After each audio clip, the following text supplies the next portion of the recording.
The morning my husband vanished, he left behind his wedding ring sitting in a small pool of blood on our kitchen counter, and nobody, not even the police, could explain whose blood it was. Before I tell you what happened next, and what the officers uncovered 3 weeks later that made even seasoned detectives go pale, I want to ask you something. If you believe that people are capable of change, that forgiveness can rebuild what seems shattered beyond repair, and that even the darkest chapters of our lives can lead to unexpected hope, then please take a moment right now to like this video, leave a comment sharing your thoughts, share this story with someone who might need it today, and subscribe to our channel. Stories like this one remind us that we are never as alone as we feel, and that our community of viewers who believe in second chances is bigger and stronger than any darkness. Now, let me take you back to where it all began. My name is Clara Whitfield, and for 9 years I was married to a man named Marcus Bellwether, a quiet, broad-shouldered contractor with calloused hands and a laugh that used to fill every room he entered. We met at a hardware store, of all places, where I was buying paint for my sister's nursery and he was buying lumber for a job.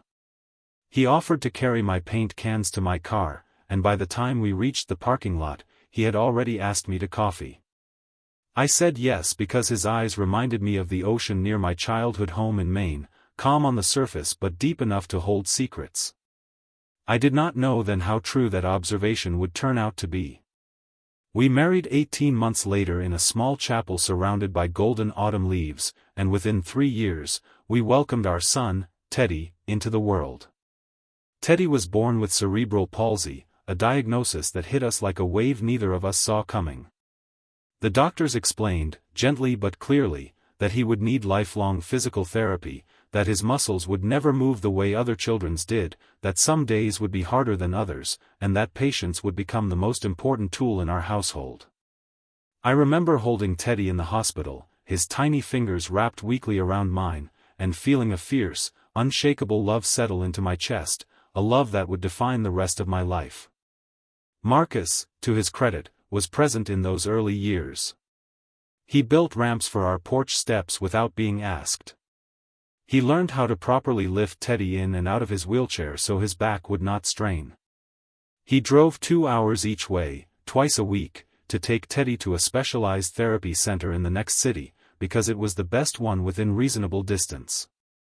For a long time, I believed we were the kind of family that could weather anything, because we had already weathered so much simply by loving a child whose body worked differently than the world expected.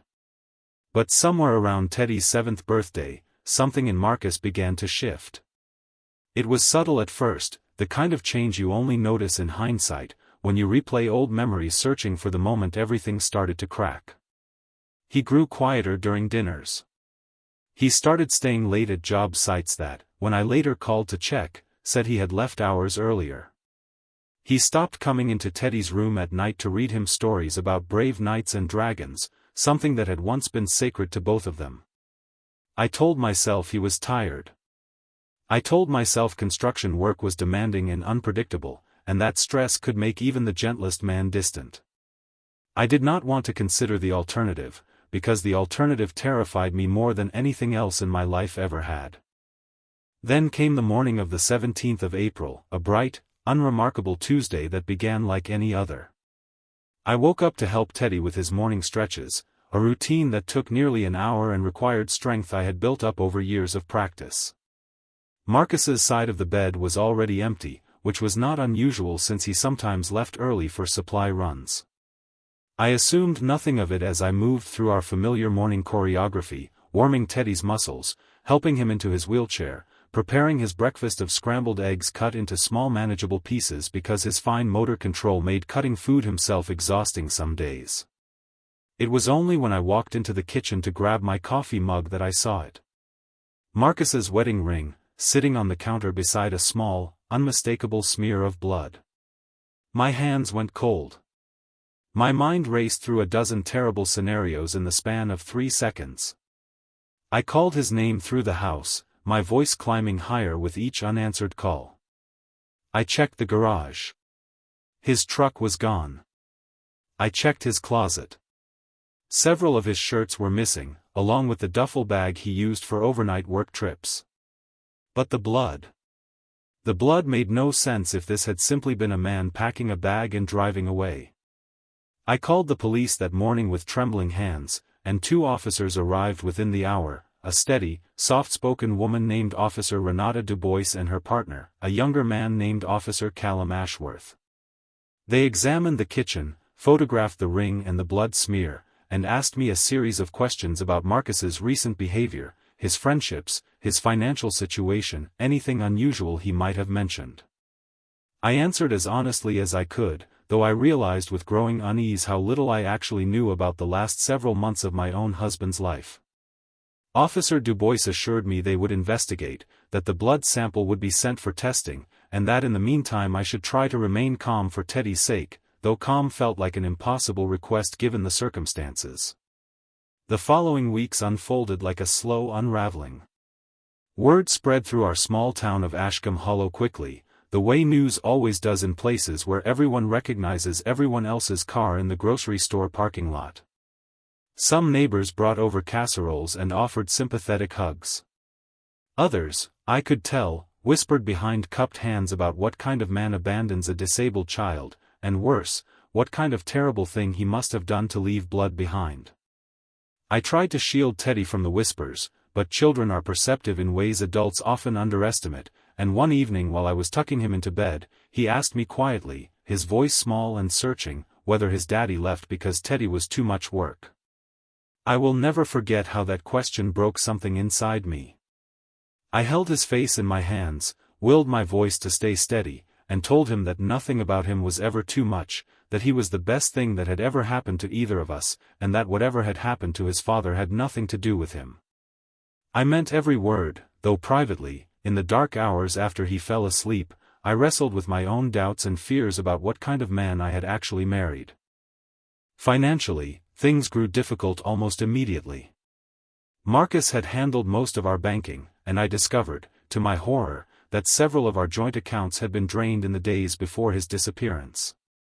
Our savings, nearly $40,000 we had painstakingly built over years for Teddy's future therapies and eventual adaptive equipment, had vanished into a series of withdrawals and transfers I could not trace. I took on extra hours at the accounting firm where I worked part-time, arranging for my elderly neighbor, a kind widow named Margaret Holloway, to watch Teddy in the afternoons. I sold jewelry I had inherited from my grandmother. I applied for state assistance programs that came with wait lists and paperwork thick enough to fill a filing cabinet. Every day became a careful calculation of survival, a math problem with Teddy's well-being as the only acceptable answer. Despite the hardship, or perhaps because of it, something unexpected began to happen. Teddy and I grew closer than we had ever been. Without Marcus's presence dividing our attention, we developed our own rituals, our own language of resilience. We turned his physical therapy exercises into games, racing imaginary dragons across the living room floor as he practiced his leg lifts.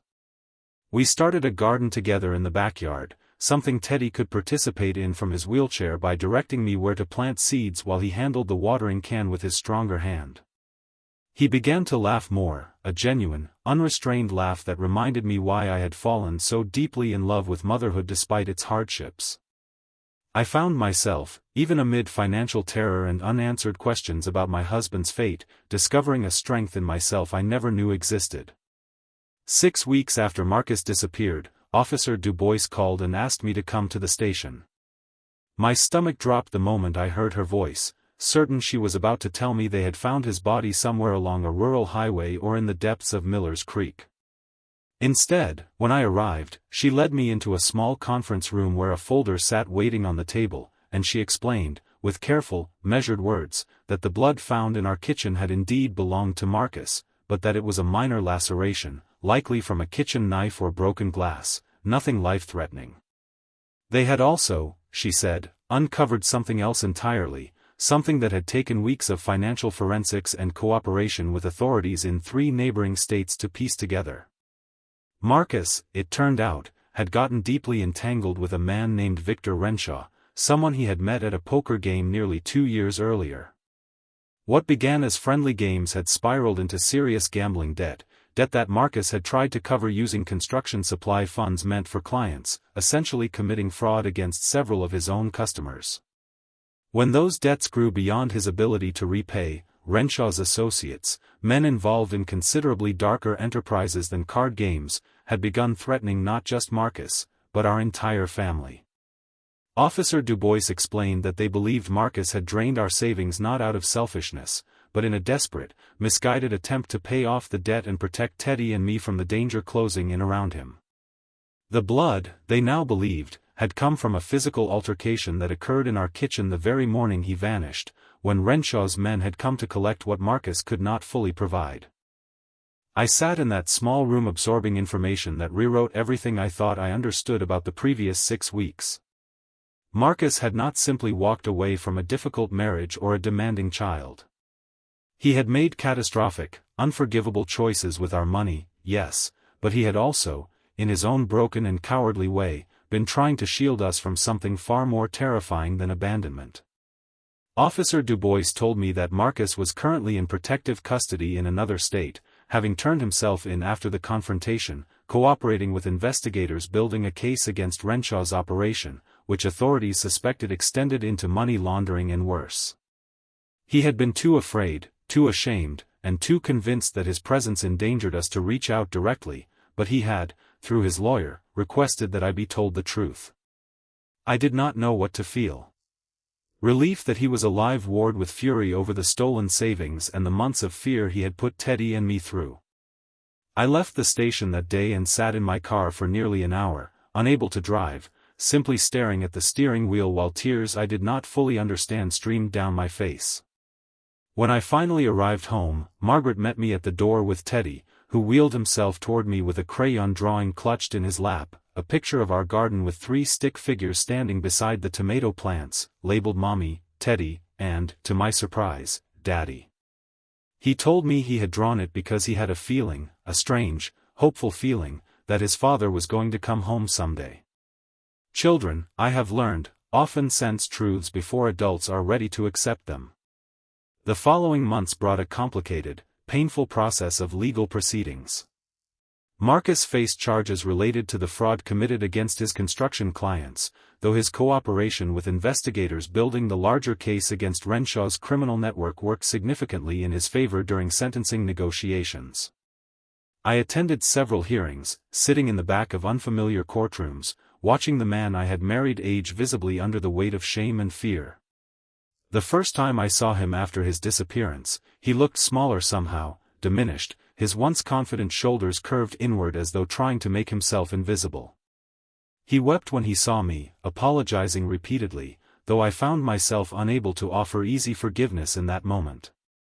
Some wounds require time before they can even begin healing, and I was not willing to pretend otherwise for the sake of a tidy resolution. I want to pause here, before I continue, because I think this next part of the story matters most, and I want you to sit with it fully. If you have ever had to decide whether someone deserves a second chance, whether forgiveness is something owed or something earned, I would love to hear your thoughts in the comments below. Your perspective might be exactly what someone else watching needs to hear today. And if this story has moved you so far, please take a moment to like this video and share it, because stories about resilience deserve to reach as many hearts as possible. In the year that followed, Marcus received a sentence that included restitution payments, community service, and a period of probation, having avoided harsher penalties largely because of his cooperation in the case against Renshaw, who was eventually convicted on multiple charges including racketeering and extortion. During this time, Marcus and I remained separated, though not legally divorced. I told myself I needed distance to figure out what I actually wanted, separate from the fear and chaos of the previous months. I threw myself into rebuilding our lives, Teddy's and mine, from a foundation that no longer included false assumptions about who Marcus truly was. Teddy, remarkably, became one of the strongest voices in this process. Despite being only 8 years old, he possessed an emotional wisdom that often left me speechless. One afternoon, while we were working in our garden, he asked me directly whether I still loved his father. I hesitated, unsure how to answer honestly without confusing him. He waited patiently, the way he always did, and then told me something I have carried with me ever since. He said that his physical therapist, a warm, patient woman named Ingrid, had once told him that healing does not mean forgetting what hurt you, but learning to carry it differently so it does not weigh you down as much. He asked whether that could apply to grown-up hurts too, not just the kind in his legs. That conversation shifted something in me. I began visiting Marcus during his approved family visitation hours, initially only to allow him contact with Teddy, who despite everything still loved his father and asked about him constantly. During these visits, held in a supervised community center with fluorescent lighting and mismatched furniture, I watched Marcus interact with our son with a tenderness that felt achingly familiar, reminiscent of the man I had fallen in love with before fear and desperation had corrupted his judgment. He listened intently as Teddy described his progress in physical therapy, how he could now transfer from his wheelchair to his bed with minimal assistance, how his balance had improved enough that he could stand independently for nearly 30 seconds at a time, a milestone that might seem small to some but represented months of grueling, painful effort. Gradually, cautiously, Marcus and I began having our own conversations during these visits, conversations that started with logistics and slowly deepened into something more honest. He told me, with a rawness I had never heard from him before, about the shame that had consumed him during those gambling years, how one small lie to himself had compounded into hundreds of larger ones, how he had convinced himself that winning back the money would fix everything before I ever needed to know, until the debt grew too large and too dangerous to control. He told me about the morning he left, how Renshaw's men had shown up at our home while I was upstairs helping Teddy dress, how they had cut his forearm with a box cutter as a warning, how he had genuinely believed, in his panic, that leaving immediately was the only way to keep danger away from our doorstep. He did not ask me to excuse his choices. He simply asked me to understand the fear that had driven them, while acknowledging that fear never justified the deception and theft that preceded it. I will not pretend this understanding arrived easily or all at once. There were visits where I left the community center furious, replaying months of financial terror and public humiliation in my mind, wondering whether I was foolish for even entertaining reconciliation. There were nights I sat awake calculating everything we had lost, not just money, but trust, security, the version of our future I had once taken for granted. Healing, I discovered, does not move in a straight line. It circles back on itself, revisits old wounds just when you believe you have moved past them, tests your resolve again and again until you either give up or find a deeper, more resilient version of hope. What ultimately shifted things permanently was not a single dramatic moment, but an accumulation of small, consistent actions. Marcus completed every hour of his court-mandated community service without complaint, much of it spent building wheelchair ramps for elderly residents through a local nonprofit, work that felt symbolically significant given our own family's history. He began attending a support group for gambling addiction twice weekly, something I only learned about because Teddy mentioned his father seemed calmer during their video calls, less anxious, more present. Marcus started sending small portions of his restitution earnings directly toward Teddy's therapy fund, separate from his court obligations, a gesture that felt less like an attempt to buy forgiveness and more like a genuine effort to rebuild something meaningful brick by brick. 14 months after that terrifying morning in our kitchen, Marcus completed his probation requirements and was granted unsupervised visitation with Teddy. I remember the first time I watched him drive away with our son for an entire Saturday afternoon, my chest tight with a complicated mixture of hope and residual fear. They returned that evening with ice cream stains on Teddy's shirt and a story about feeding ducks at the pond near Marcus's small rented apartment, and Teddy's face held a lightness I had not seen in over a year. That night, after putting Teddy to bed, I sat on our porch steps, the same porch Marcus had once built a ramp for, and allowed myself to cry, not from sadness this time, but from something closer to relief, a recognition that perhaps healing truly was possible for all three of us, even if it looked different than the family we had once imagined ourselves to be. Marcus and I did not rush back into the marriage we once had. We understood, both of us, that trust rebuilt too quickly often collapses under its own weight. Instead, we moved slowly and intentionally, attending couples counseling together with a therapist named Dr. Patrice Ainsley, who helped us untangle years of unspoken resentments and unrealistic expectations we had both carried since Teddy's diagnosis. I learned, through these sessions, that Marcus's gambling had roots not simply in weakness, but in an unprocessed grief over the future he had once imagined for our family, a grief he had never allowed himself to voice, fearing it would sound as though he did not love Teddy exactly as he was. Understanding this did not excuse his choices, but it helped me see him as a fully human person, flawed and frightened, rather than simply a villain in our family's story. 2 years after Marcus's disappearance, on a bright September afternoon much like the one when we first met, Marcus moved back into a small house we rented together on the edge of Ashcombe Hollow, not the same home where the blood had once stained our kitchen counter, but a fresh start entirely, with wider doorways and a specially built ramp Marcus constructed himself, board by board, over 3 patient weekends.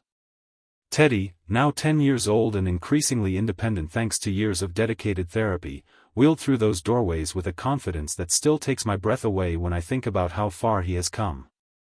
Our garden made the move with us too, transplanted carefully into new soil, the same tomato plants and sunflowers Teddy had helped nurture through some of our family's darkest days.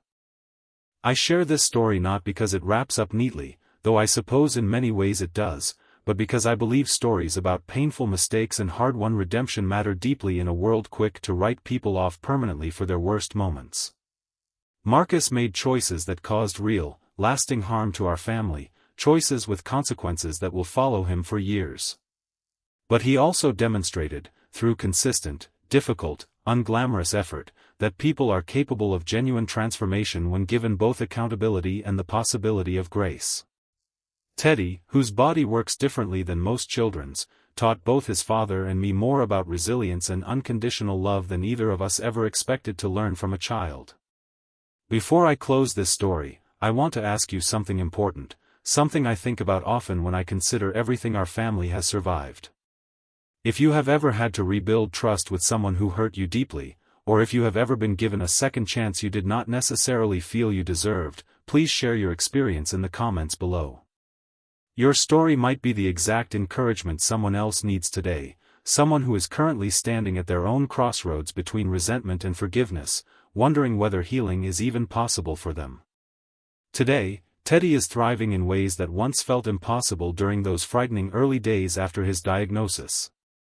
He recently started using a specially adapted bicycle, something his physical therapist recommended to build core strength, and the sight of him pedaling down our quiet street, his father jogging alongside him with a proud, watchful smile, remains one of the most beautiful images I carry in my heart.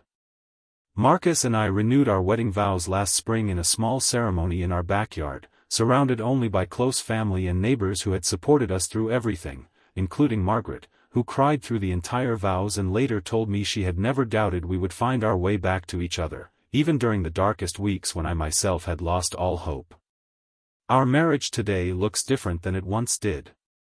We communicate more honestly, checking in with each other regularly about finances, stress, and unspoken fears before they have the chance to fester into secrets. We attend a monthly support meeting together for families navigating both disability and addiction recovery, offering our own story as encouragement to others facing similarly overwhelming circumstances. We do not pretend the past did not happen, nor do we allow it to define every conversation we have. Instead, we carry it, as Teddy's therapist once wisely suggested, differently than we once did, integrated into who we are rather than looming over everything we hope to become. If this story touched your heart even a little, I want to genuinely ask you to like this video, leave a meaningful comment sharing what resonated most with you, share this story with someone in your life who might need a reminder that hope and forgiveness remain possible even after devastating betrayal, and subscribe to our channel so you never miss another story about resilience, redemption, and the families who find their way back to each other against tremendous odds. Our community here believes deeply in second chances, and every single comment, share, and subscription helps these stories reach people who might desperately need to hear them today. As I finish writing this, I am sitting on our porch watching Teddy and Marcus in the backyard, tending to our garden together, Teddy directing his father on exactly where the new rows of sunflowers should go, his laughter carrying across the yard in a sound I once feared I might never hear again during those long, uncertain months alone. I think about that terrifying morning when I found a wedding ring sitting in blood on our kitchen counter, certain my entire world was collapsing beyond repair, and I marvel at how far we have traveled since then, not despite our brokenness, but somehow through it. Life rarely gives us the resolutions we expect. Sometimes it gives us something far more valuable instead, a chance to rebuild something stronger from the very wreckage we thought would destroy us completely. And if our family's story has taught me anything, it is that even in our darkest, most terrifying moments, hope has a quiet, persistent way of finding its path back home.